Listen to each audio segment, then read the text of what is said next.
no more than 2 minutes, and we can just start from this end. Shailesh? How about 30 seconds? I'm Shailesh Shukla, and I run a business unit within Cisco. I've been at Cisco for about 2 years. It's a very interesting part of the business that I'm running, because it's focused on all the incredible growth that we see in all the mobile devices and smartphones and data traffic. So anytime you're using an AT&T or Verizon network, which probably most of you are, you're using my products. It's all the intelligence and the data is going through my products. So it's really great. It's a growing market, exciting. And I've been in the industry, so I'm kind of a domain expert, if you will, because I've been in this networking and IP industry for about 20 years. At Cisco for 2 years, Juniper Networks for 3 years, Red Bank Networks, which is another small company in the Valley, which is now part of Ericsson, for about 7 years, and then prior to that as a management consultant. So love being in the Valley. Came here 11 years ago, not moving out of here. So, and would love to share. Basically ask any questions. We'll have a good dialogue. Thanks. Okay, my name is Pranab Sinha. I'm the Vice President of IT at Seagate Technology. Seagate, as you know, is one of the largest provider of storage devices. So anytime you put your pictures or your video on Facebook or whatever, somewhere, in the dark room, it's going in one of the drives that we share. One thing, it's really interesting. I want to thank Gaurav and others who have been putting this forum for NIT. Really exciting and interesting to see a lot of people here. A lot of familiar faces, especially this being the Allahabad event. I'm from NIT Allahabad, 86 Computer Science. Really exciting to see a lot of people here. And on our table, we had some great discussion, great dialogue on leadership and styles of leadership. And hopefully in this forum, we'll be able to answer some questions that Gaurav has. So thanks a lot for again coming here today. Thanks. I'm Murli Thirumale. I'm exec at Dell, running a storage optimization business. They bought a company that I was the CEO of 6 months ago, and before that I was at Citrix, who had bought my previous company before that, and before that 15 years at HP. Let me echo the sentiments I heard here. It's actually hopefully useful to you, but it's pretty energizing to me to meet a lot of folks who are so excited about what they might do. So pretty nice to see. I don't know what I'm doing here. I mean, I have all these fabulous people around me. I was saying to Gaurav, are you sure you want me on the panel? So I think my only claim to fame is I have a company, Professional Business Communications, where you are my potential clients, working on language, on understanding U.S. business communications, how to ask for that raise, getting to the point. Being a little more direct. I also wrote 2 books. One is Communicating the American Way, and the other one, which is dear and near to my heart, was They Made It, where I talked to a lot of people that Indians and Chinese, French, Germans, about leadership, about why did they make it and how did they make it and why did they become so successful. And really the mark of Silicon Valley was, I think there were 2 people that wouldn't talk to me. And everyone else said, it was like Suhas Pathy would send me to Samba Morty, and someone would send me to Henry Wong, and then, so I went around the valley in non-predetermined ways. The Americans I interviewed because I could. It was Minden Cerf and the president at Stanford, and et cetera, et cetera. So there I just thought, what the hell, I'll go look for the more famous ones and see if they'll talk to me, and they did. I am Sanjeev Agrawal. I am currently unemployed. And I'm an alcoholic as well. So, no, I'm unemployed because my last company was acquired by Motorola a few months ago. Thank you, Motorola. Before that, my previous company was acquired by Microsoft, a company called Telmi Networks that Rao here is from, and maybe there are others. Before that, I was at Google. I was the head of product marketing at the IPO. That was the second half of my career, as for any one of you that's actually read the abstract, or the one person that has, I describe myself as having a career and a half, because the first half of my career was at big companies. So I was at McKinsey for 5 years and at Cisco for a few. So that's who I am. Hi. I like that 1.5 career. So my name is Bhavesh Patel, and I manage the software development for Walmart.com. I think you are very familiar with the Walmart. Our revenue is around $420 billion, and Walmart.com is the fastest growing unit within Walmart. I cannot separately tell you how much money we make because we don't publish this, but it's a pretty exciting environment. And the site we have built is, I think, one of the largest one, or third largest actually in US, doing pretty good. So I manage all the software engineering teams here and India, some and some in China. So that's what I do.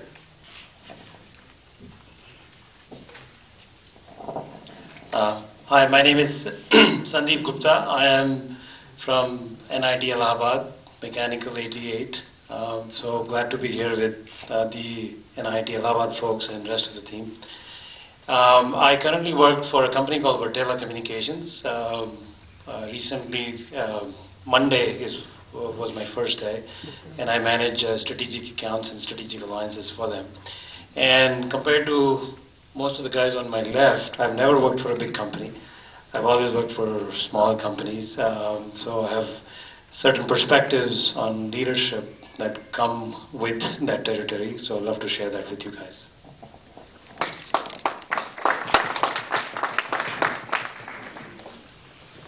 So this actually is an open forum, so I really want to encourage everyone in this room to ask any questions they might have about leadership, how to groom themselves for a leadership role, what challenges they might be facing or challenges they might be anticipating. And I'm just going to kickstart the discussion with a few questions I have received from some of you. But please, feel free to just interrupt me anytime and ask the question. The panel really is for you guys here. And one of the questions actually, and I'm not going to ask same question from everybody on the panel because that is going to take us forever. So I have actually received questions which are directed for the specific panel members. And here's the question for Murli actually, and this is, what is really the most important thing in a leader? And I know you have been a serial entrepreneur yourself. What do you think actually are the qualities in a leader which really matters the most? There's probably many things that make a great leader, but I think having a vision that's very clearly articulated. You know, this is kind of, I'm sure you hear this as 90% of the times when somebody talks about leadership, they say it. So believe me, they say it for a reason, right? So it's because it's true. You need to, having a sense of a clear vision for what you're trying to do is very important. The second thing is then having the ability to inspire and build a team that can deliver that vision. I think those are the two things that make a true leader. And I actually have a follow-up question on that. I know you shared, at least with me and maybe with the group on the Power Connect about your formula for success for entrepreneur. Did you want to say something about that?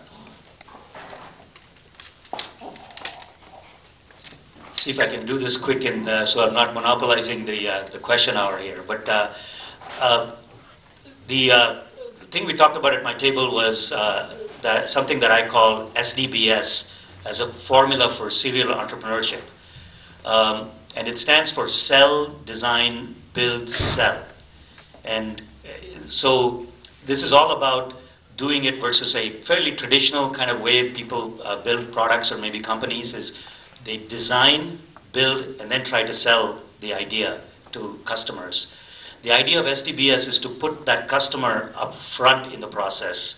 And part of what I've done in some of the companies that I've built or businesses I've built inside of a big company is actually compete multiple ideas against each other. So that, if you have an idea, usually at the time that you should be evaluating the idea, which is in the early stage of that idea, is the time that you're probably most of the time trying to rationalize it to yourself and believing that people really love that idea, or it's hard to be tasting the Kool-Aid while you're serving it, right? But you need to do it. And so there's a process that we talked about where you get multiple ideas deliberately and compete them against each other and let the idea that customers vote for the most be the one that you go after. I've found that when you have any idea or business, the hardest thing is not the technology, but finding something that customers are willing to part their, with their money, to give you money. That's one of the hardest things to do, and that has to be at the core and the beginning of any business, is finding a need that people want filled. And so, we can talk more about this maybe after the panel if you're interested in how that works. Thank you.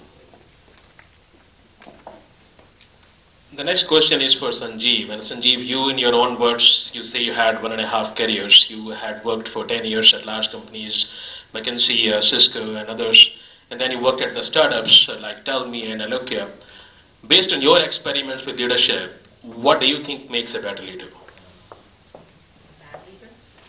Well, I'm so sorry. Okay, that's a really interesting question too. What makes a bad leader? Yeah.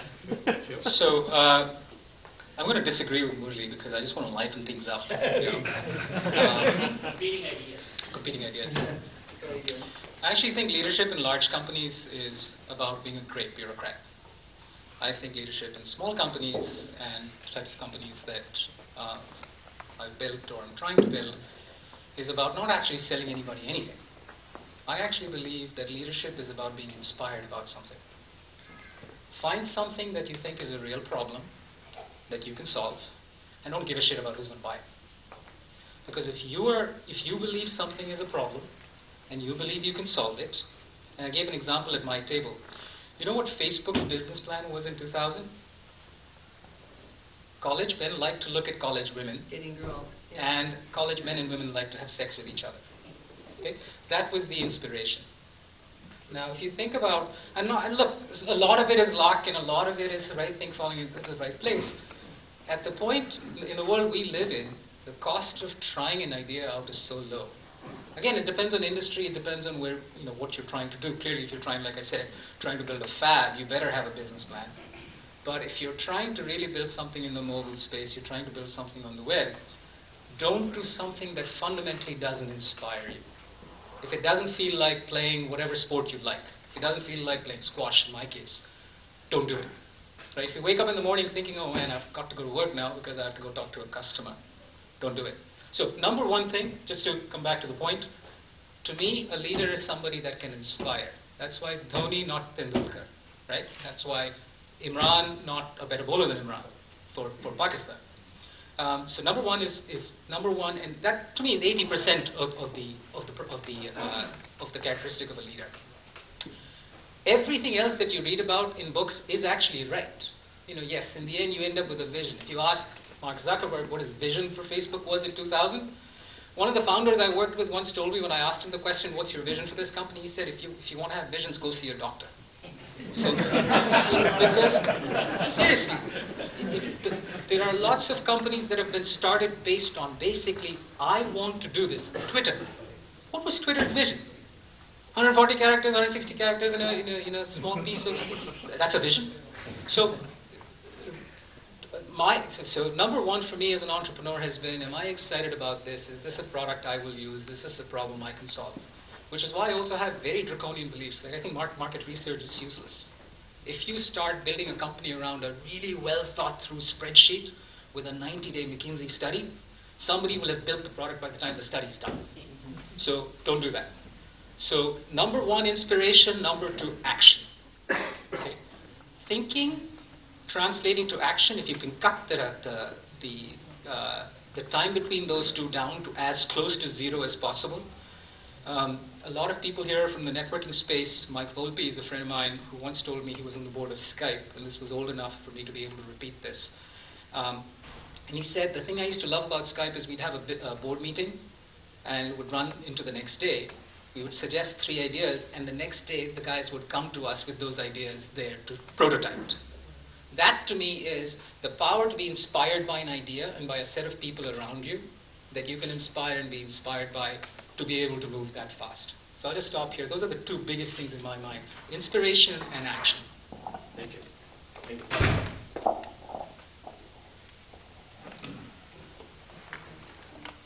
And I think talking about the personal approach to leadership, and I think all of you have your own personal approach which really works for you. I want to ask this question to Pranab, who actually, we were talking about it, and he mentioned that he has his own personal approach to leadership. Did you want to comment on that, Pranab? Sure. So we talked about some of this on our table today. Obviously, I believe that there are things that you tweak in terms of your style, your approach, but there are certain core values of leadership that you need to have. Personally, for me, I believe in the 3 Ps I called. It's about the pride, it's about passion, it's about people. Passion, number 1. You got to be passionate about what you're doing. Passion is infectious. You sit there, and if you're passionate about things, people around you will get excited about things. So that's number 1. You got to be really passionate. If you're not passionate about what you're doing, you might as well do something different. The second thing is pride. It builds confidence. Be proud of what you're doing. Doesn't matter what small or big or large thing you're doing. If you're not proud of it, you might as well go and do something different. So second thing is be proud of what you're doing. It'll build confidence. It'll exude that confidence in the team that you're working or trying to lead. And the third one is people. Absolutely important. You've got to have the people who are smart or even smarter than you around you. Because what will happen is when you get the right people, I think, and tell them what to do, not tell them how to do it, you'll be surprised with the results you get. So, a lot of times we confuse between, leadership and management. There are 2 different things. Management is about, doing things correctly, doing things in the right fashion. And leadership, and it's not my, somebody said that, leadership is about really doing the right things. It's not about, doing things right. It's about doing the right things. That's how, I believe 3 Ps have worked great for me. Thank you. Thank you, Pranab. Now, please prepare your questions because I'm going to come and ask you guys. So I just have 2 more questions to ask, and then I'm going to come back to you. Okay. So this question actually I've received for Shailesh. A lot of people in this room, they actually talk about that at some point in their career, they reach to this glass ceiling or this sort of so-called glass ceiling. How do actually people rise above that? What advice will you give? You have actually been at very, very senior level positions in many companies. What actually advice will you have for people in this room?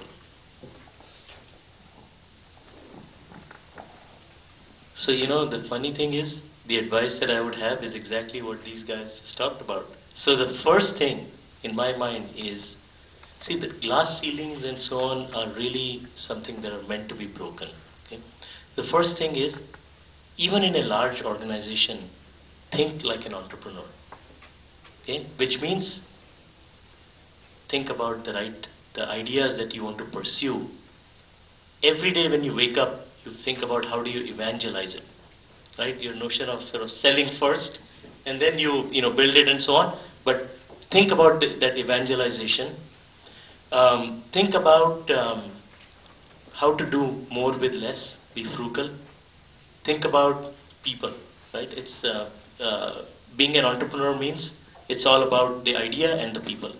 So that to me, in a large organization, the first and most important thing is think like an entrepreneur.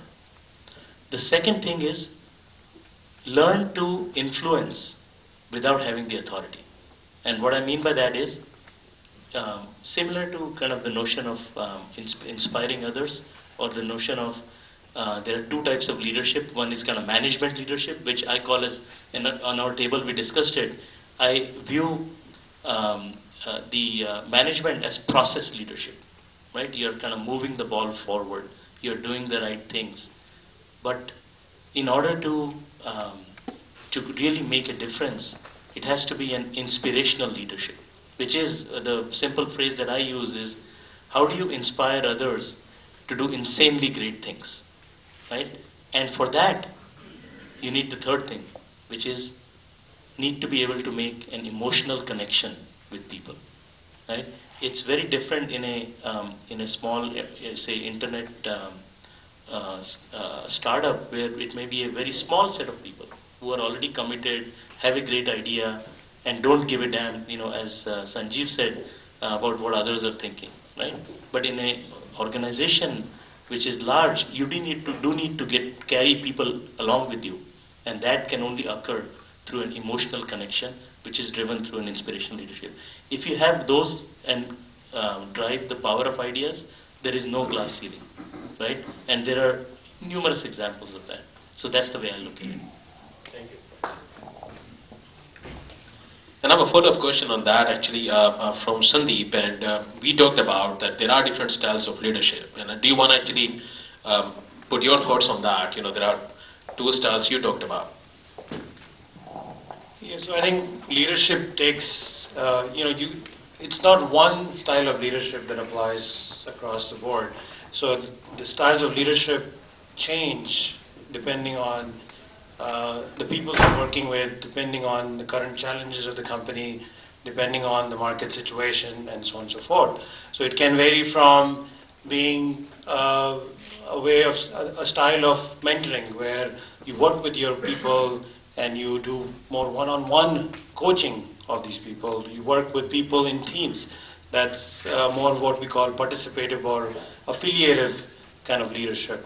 Then there are times when there is a lot of vision and direction that is required for the leaders to take the company to the next level, because the company is stuck at a certain point or needs a new direction going forward. And there is, of course, command and control, which is the military style leadership that people use. And at some point, people have to have somebody who can get on a podium and drive the company. But broadly speaking, it is always where leaders can show a vision, show a destination where people have to go, and hire the right people, inspire the right people, and show them the destination. Hopefully those people will get you there.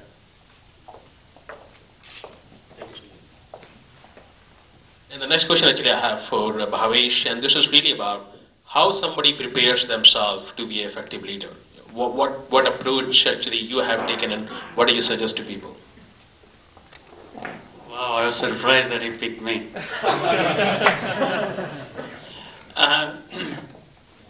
So one thing actually, one of the things which we do, and I used to do it, just to let you know, we have a word for that, rat race. So every day morning we get up, have breakfast, drop our kids to the school, if you have kids, come to the school, go to the office, do the work, come back, have dinner, watch TV, go to sleep, do the day for the 365. One of the things which we need to do to break that, and one of the things I do actually, and I try to do, I wouldn't say I'm expert at it, but I try to spend at least half an hour to an hour every day. There are two things I do actually. Spend at least half an hour a day, well, generally, if I'm driving back, I think that's easier, is I review the day and find out what went well and what didn't. And everything which didn't went well, you should give a thought of and saying, can you do something different about it, which will help you to improve? Not it down, just do that every day. Now I'm sure you won't do it, I don't do it, so, but let's say you do twice a week, right, or twice a month. But remember that to review every week. So if you're doing daily, remember to review it weekly. If you're doing weekly, remember to review it monthly. But review that. At the end of the year, see whether you have made a progress. And that's the best way to improve on that, because you really need to have an idea what your challenges are. That has to be the mirror every day. And the second thing I do actually is, one of the mentor has advised me this long time ago. Every time, it doesn't matter which place you are in your career, you should have an idea about next 3 steps in your career.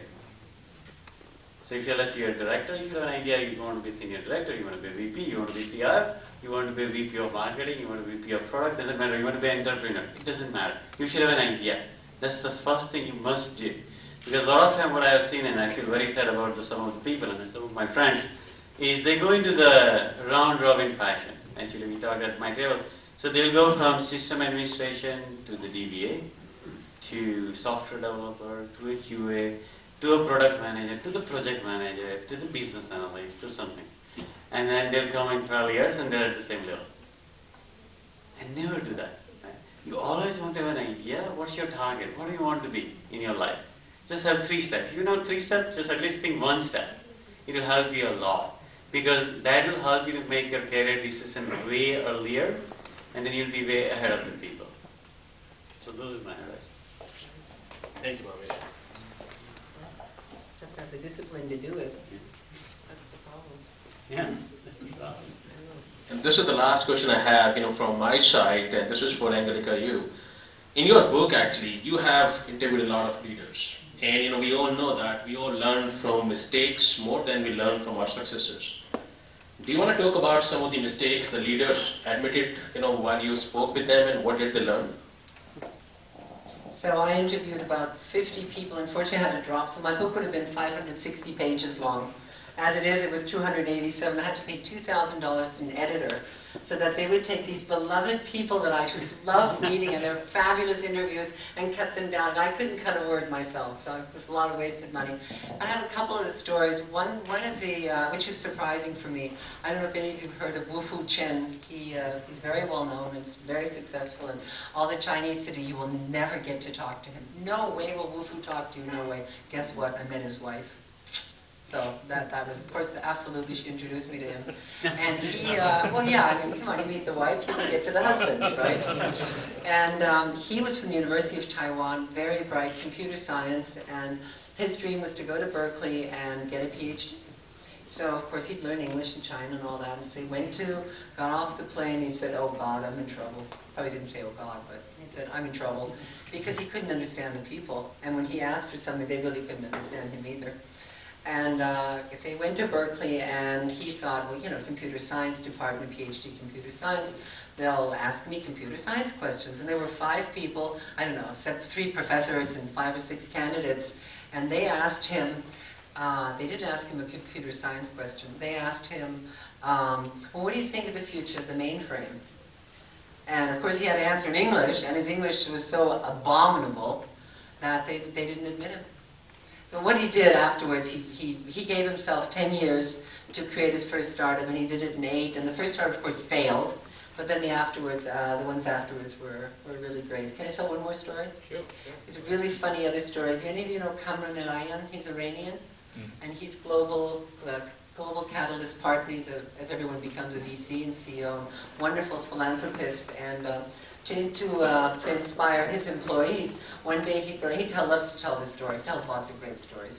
He goes to in his office, and he sees an engineer who's has this thing in his hand, a little widget, and puts it away. And he says, "Well, wait a minute. Weren't we supposed to send this to Japan? It was supposed to be there by Monday." And the guy says, "Oh no, I have family commitments. I can't really do this now. Monday's good enough." So what Kamran does when the guy leaves, he takes that thing, whatever it was, and he books a flight to Japan to, I don't know, what's the famous company in Japan? Whatever. No, it was more software. Anyways, he books a flight, goes to the company. It's Monday morning, rings the doorbell, and they open the door. Oh my God, the CEO of this company, what are you doing here? And so he goes to the CEO of that company, and he gives the thing to him and says, "I want to make sure I honor my commitments." And then, obviously, they got the contract.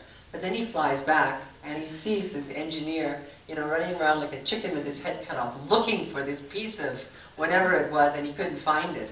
He said, "Oh my God, Kamran, do you know where that is?" And Kamran said, "Well, I took care of it. I didn't want you to, have something come in between you and your family."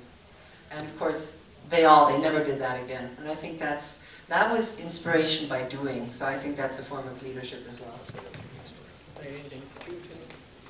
Thank you, Angelika. So I'll really actually open up the floor now for questions, and I know we have a few of them, so I think I obstructed you first, so why don't you go ahead?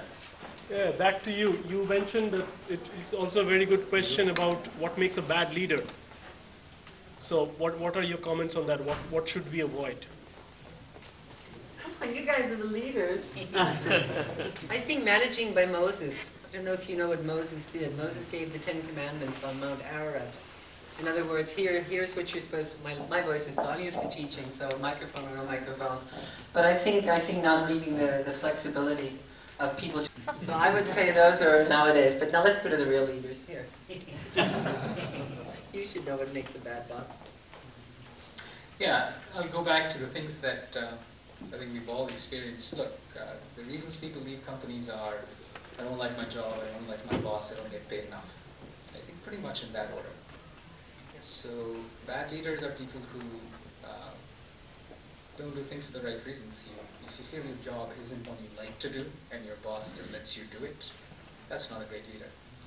I think you can be a bad leader by being kind, as we discussed at our table, and not compassionate. I think there's a difference. Kindness is helping an old lady across the street, which is a good human thing to do. Compassion is firing someone if they don't belong, but firing them in the right way. I think bad leaders also make a lot of proclamations without backing them up. I think there's a laundry list of things you can do to not inspire people. I keep coming back to the same thing. Hiring the wrong. Doesn't it also go down to really having bad people skills? So look, not to name names, but We're all thinking Steve Jobs. Right. There's a lot of the elephants in the room. Come on, name it. And there's 10 other leaders in the valley who aren't necessarily. Thank you. Keep going. We are recording Angelika, by the way. What? We are recording the whole Oh, thing. wonderful. I'm so happy. I don't know them. Friend of yours said. Some of my best friends are Steve Jobs. That's what I mean. That people skills is an oft misused word, I think. When people think people skills, a lot of the connotation tends to be, oh, I'm nice to you. I know how to talk to you. I make you feel good. I don't think those are people skills in the leadership context that we're talking about. You don't necessarily need to like me as long as you respect the fact that the decisions I make are good for the company. There's a principle behind them. That I don't lie, cheat, steal. I actually have some value and integrity around what I do. And I know what I'm doing. And fundamentally, it ends up being, I want to follow somebody who knows what they're doing, who really loves what they're doing, and who will make me successful. Because I want to go to work every day. I like my job. I don't need to like my boss, but I need to be inspired by my boss, and then I need to get paid enough. Frankly, those are the three things that I would point to. But he also has to be nice to women. I should be nice to women. Okay. Because my wife said so as well. Oh, good. I think I can just answer. Go ahead. So my question is, it's very easy to recognize, or at least you believe you can recognize when you see a bad leader, and you say, oh, those guys don't know how to lead, or they're shitty leaders. How do you put checks and balances around yourself to know that you haven't become a bad leader? What do you want to answer that? It's pretty simple. Just ask sincerely, and people generally will tell you. If they don't feel like you're going to use it against them, or and so on. So I've always been a big believer in 360 feedback, and you don't have to act on all of it, right? But feedback is a great gift. You can, like any gift, you can open it up and throw it away if you want. But the fact that somebody's taken the time to give you feedback is worth a lot. I think it means at some fundamental level they care about you to give you the feedback. Now, the other thing to do is to check and see if the things that you're attempting to do, can other people reflect that same thing back to you. If you're trying to inspire them, when they talk to their groups, if you have multiple levels of management, when you hear them talking, are they inspiring? Are they communicating that message? They may be not necessarily the same style as you are, but if you have a message and you have some mission that you're on, is that mission understood and being reflected? So if you ask people, what do you think? What we're trying to accomplish? If they can't really repeat it, if it comes back to you in garbled form, then it's pretty clear evidence that you're not. You think you're being a good leader, but you're really not being effective. One of the hardest things to test for, which I don't think there's a formula for this, is various people have talked about forming emotional connections with your people, being trustworthy or having integrity.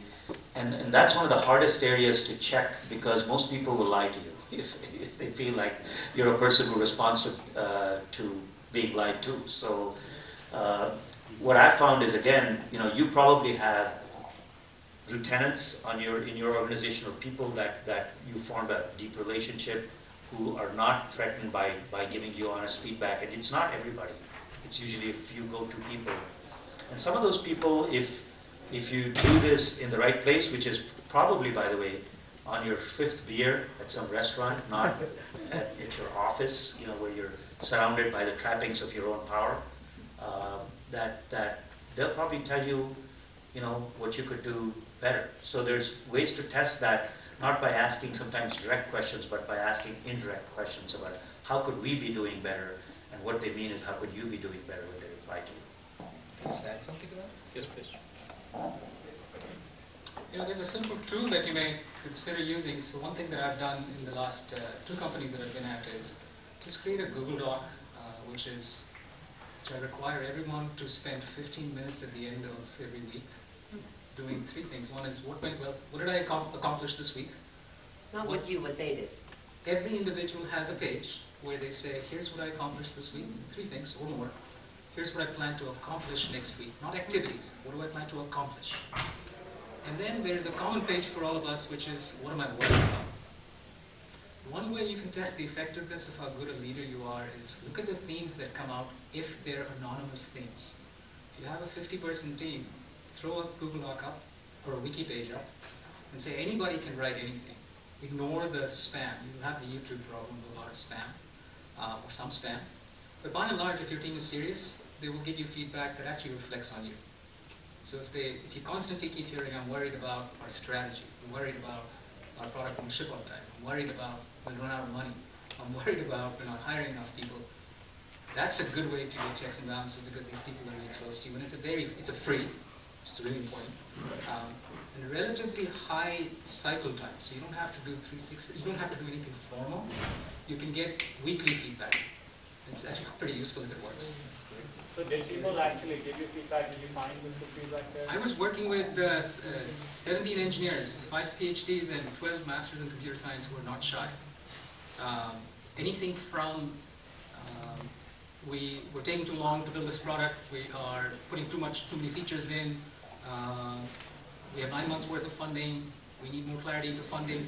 I think there the emotional connection you build with your team, and frankly, whatever the degree of trust, if someone's reporting to you and you don't make it anonymous for them, you are spoiling the experiment. So if you make it anonymous, 2 things happen.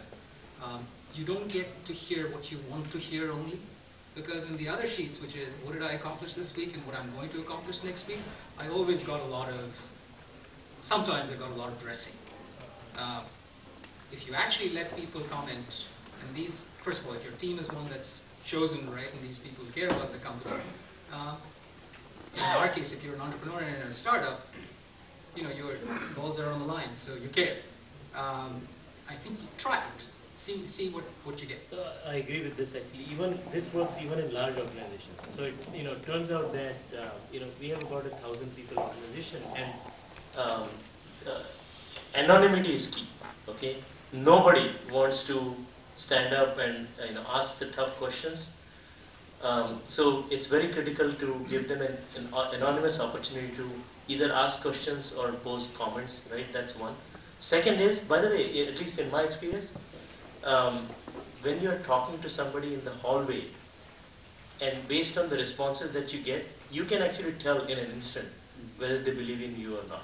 It doesn't take very long, because human beings are fundamentally, there's an emotional response to any interaction, and you can tell whether that interaction is authentic or whether it's not authentic. So, and maybe it takes some thinking, training, experience, whatever, to identify whether that response is authentic or not. But I believe that in most instances, within a 3 to 5 minute of conversation, you can tell whether people believe in you or not. So let me add one thing here. These guys have been really nice about answering this question. My blunt answer is, you are really dumb if you don't know people like you or not, or if you have fallen into the dark side. I mean, like you said, Shailesh said, when you talk to people, I mean, people will give you feedback directly or indirectly, and you have to be really stupid to not get that. So from my perspective, you have to really either be dumb or not take that input and understand that you're going to the dark side. I think some people are extremely curious, and I think you're saying it's dumb, but I've seen a lot of executives, and I think it's a general thing that in organizational behavior they talk about. Most people think they're better managers than they actually are. Everyone has a higher opinion about themselves, and I think that's what I'm trying to talk about.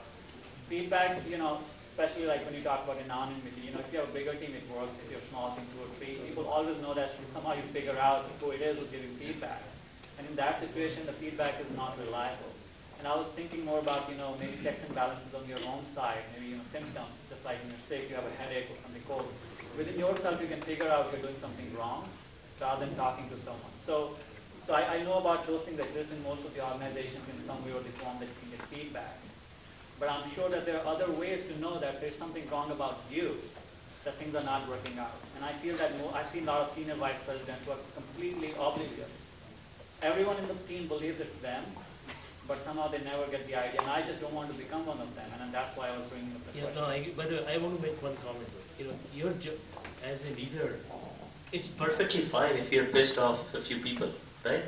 In fact, there should be some people who are unhappy in the organization, because not everybody has the same goals and aspirations or understands kind of your vision in quite the same way that you do, or other ways in which that those who have sort of seen the light, do.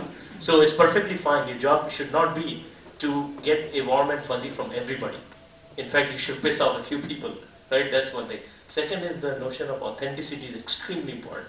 You need to believe in what you are doing. If you don't believe, I guarantee you 99% of your team is not going to believe. And that needs to come across because it has to be internalized in an emotional and logical response. It cannot be a pure logical response. So, I remember, doing all-hand meetings. Most of us are used to, if you're in startups, you do all-hand meetings every week.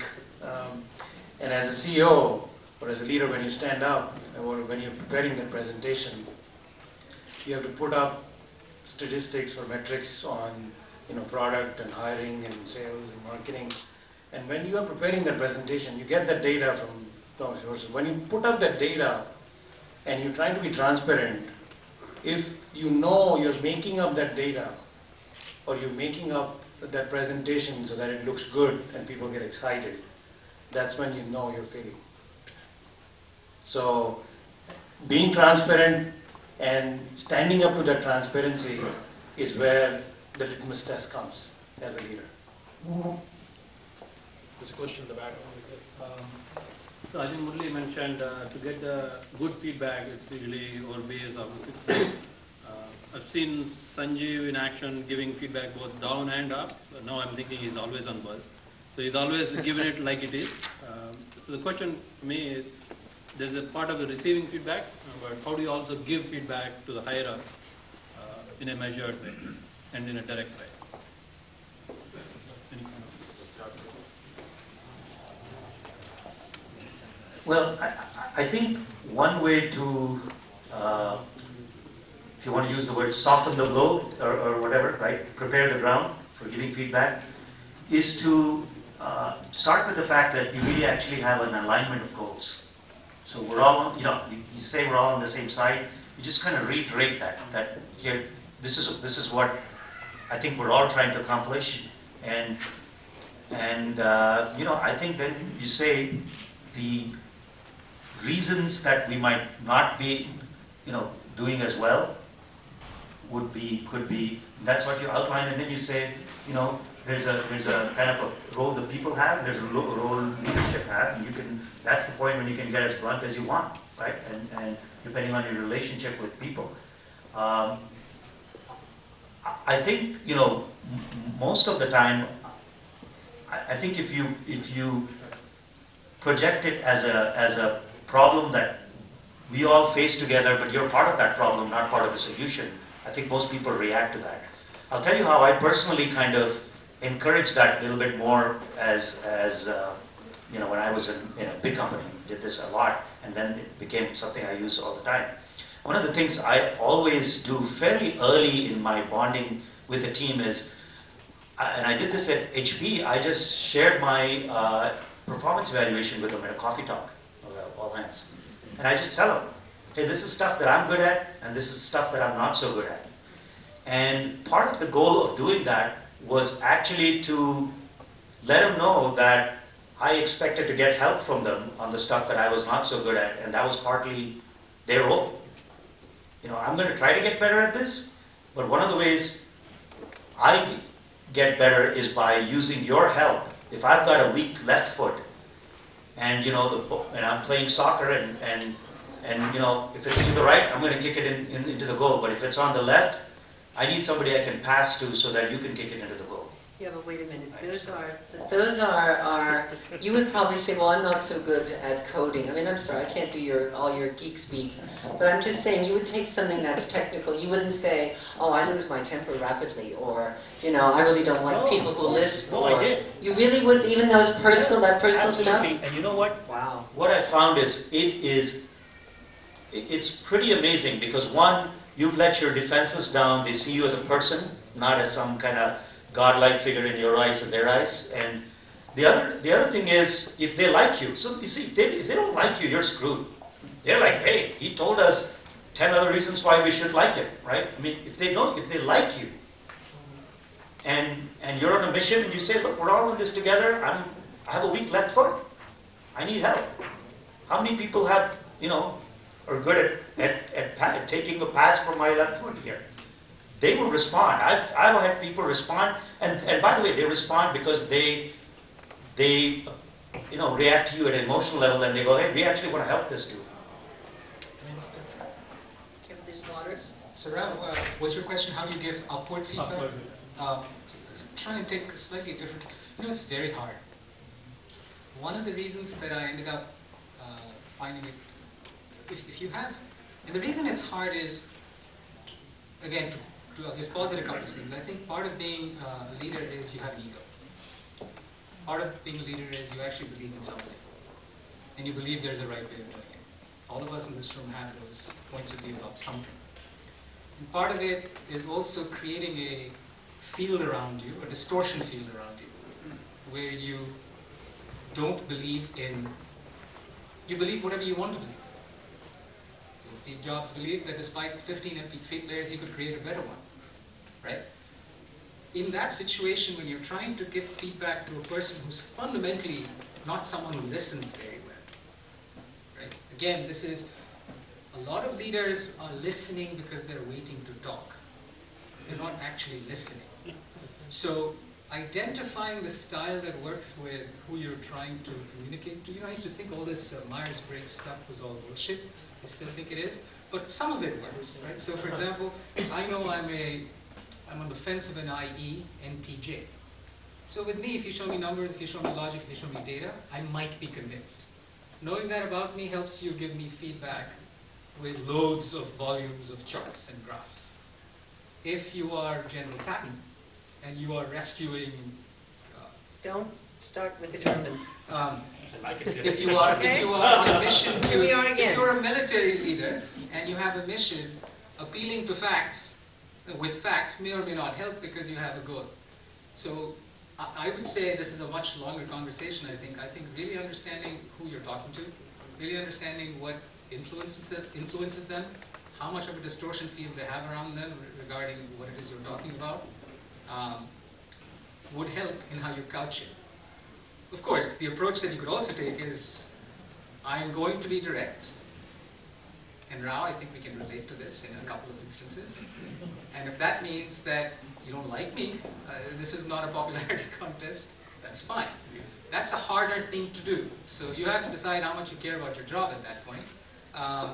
But try and influence by understanding what the metrics are. So, with people it might be analytics, with some people it might be emotion, with some people it might be competition, with some people it might be fear.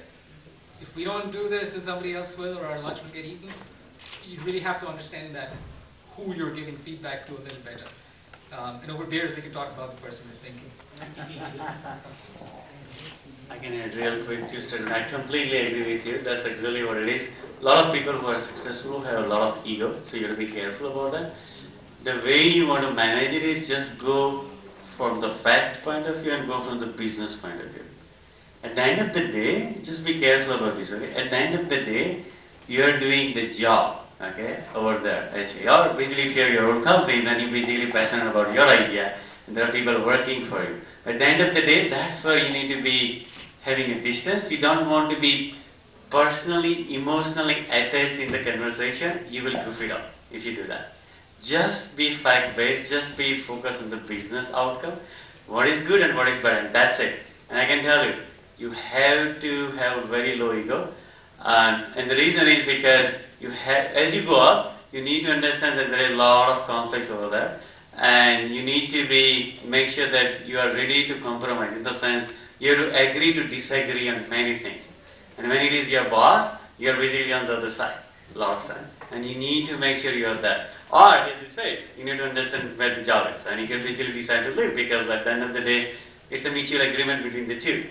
You like the company, and they like you. If you don't like the company, there is no reason you need to stay. So, you need to make that call at the end of the day. We all know the leader in the valley who loves to get feedback, Larry Ellison, so,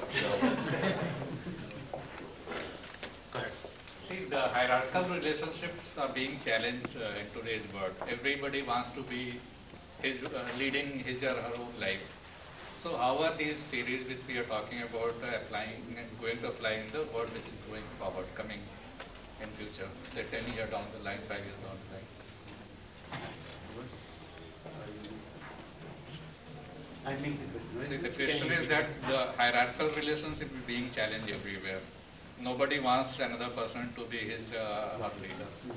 You look at the family, your child is not looking up to you as a leader. So the world is changing completely. You look at the Middle East, what is happening. So the whole concept of the leadership is being challenged and it is being questioned. So what is going to be the leader tomorrow? it's a good question for Sandip. I think as you were talking about different styles of leadership. Yeah, I think the style of being organizations are becoming very flat. At least you see in early stages of a company, there I'm sure you can talk about Google. Google was pretty flat. Even today you don't see a lot of VPs and senior VPs in Google. So the style of participative leadership where you're including everybody as you're making those decisions and taking input is what I see as being more successful than any other style of leadership going forward. I have heard about servant leadership actually, where people basically said they are the servant. I have a boss who said he's the bottom of the pole and everybody else at the top. I just think those are the words. Actually, at the end of the day, there is some hierarchy. People do not like the hierarchy, I can tell you that. Everybody basically wants to go to the next level and they feel that they don't want to have the boss. But at the end of the day, we have a government and there is some rules and regulations. So if everybody, in my philosophy, if everybody follows the black and white rule and rules are black and white, you don't need any leader. The only reason you need the leader is because there are gray areas and you need some leadership over there. So as the trend is in the Silicon Valley, is very flat because there are a lot of ideas coming from all different places, and as a leader you need to hear all those ideas, otherwise people won't respect you. But at the end of the day, there will be some hierarchy and some relationship is what I feel.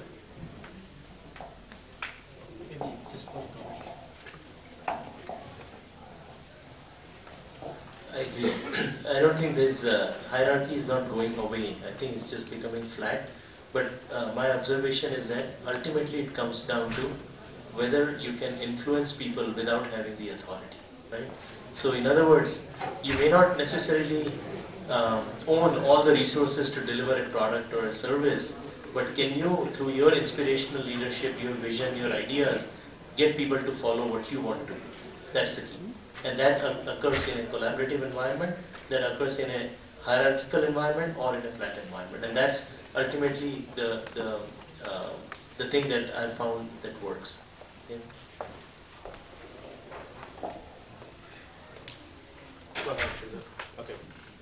in 5 minutes. Go ahead. My question is, many of you, or I don't know, all of you, have advanced degrees and MBAs from Ivy League colleges. In your own experience, did it help significantly to have that, or lack of that degree as a handicap in any way? Did you share some experience? So did you waste your $200,000 at Aloqa? Want to say about that, Murli? Let me answer just as a woman, and it's not as illustrious as my panel members are. If I have a master's from Berkeley and a PhD from Stanford, if I didn't have that, I don't think I could have gotten to where I was. You know, it really, really opens doors. So at least for women, I think getting a higher degree is absolutely essential, even for engineers. I think for business, an MBA probably, but a PhD, why would you, unless you're going to teach? So, I don't know. Who else has an illustrious degree here? I don't know, I have a master's degree. So I think not to be, PhDs can help if you're trying to build the next algorithm for search, or you're trying to build Right, or you're teaching. Or you're teaching, definitely, Not but for business. You don't need it for business. let me look at it slightly differently. If you have a PhD and experience in something that has deep domain expertise, biotech, energy, computer science, you can build great companies too. I do think that it's harder if the start you get in life is definitely easier if you have a higher degree from a great university. Okay. If you don't have a higher degree or even a bachelor's from a great university, it still is not something that, I mean, look at who we're talking about. John Chambers, I mean, I'm not saying University of Virginia is not the best school in the world, but it's not an Ivy League school, to your point. I don't know where Larry Ellison went to school. I don't know Bill Gates dropped out. I know Mark Zuckerberg dropped out. They were at Harvard. Now, they were at Harvard, but they didn't complete. So if the question is higher degree from a really good college, I really don't think beyond a certain point the playing field is even for everybody in this room. And just I don't agree, and the only reason I don't agree is, so I went to Stanford, but I hear from people, and I'm maybe not as engineers, but I hear from people who went to the University of Oregon, or really good universities where they say, damn it, the Stanford people all stick together, and I feel, badly treated, or I'm not part of the inner group. I think especially here with Stanford and Berkeley, there does seem to be that polarization. If you have to tell me differently.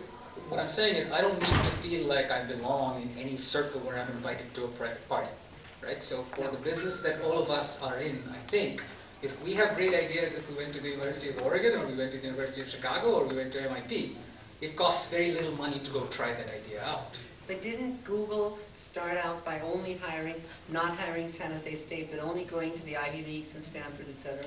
Wasn't that the perfect example for years? But Google is not the only successful company in the world. Lots of companies have been so, and in the case of Google, there were PhDs in computer science who started it. Just back to the point that from Stanford, I agree. And Stanford's not the only school in the world that you can go to and do well as well.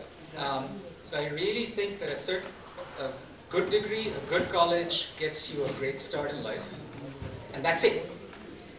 Beyond that, I don't think it's really all that much. It's what you do with your first job. It's opens doors. Yeah. So when I went to my MBA, the three things that came out of it for me, especially, I didn't go to undergrad here. One was I got to hang out with very diverse set of people from very diverse set of industries. Second was I didn't know how the railway systems in this country was built, how the transportation system, how the airline industry was built. So I got a very diverse set of knowledge of different industries that I wouldn't have gotten otherwise. And third, of course, I got a degree. So those are the three things that I think I got out of my MBA. I'll take 10 seconds on this one.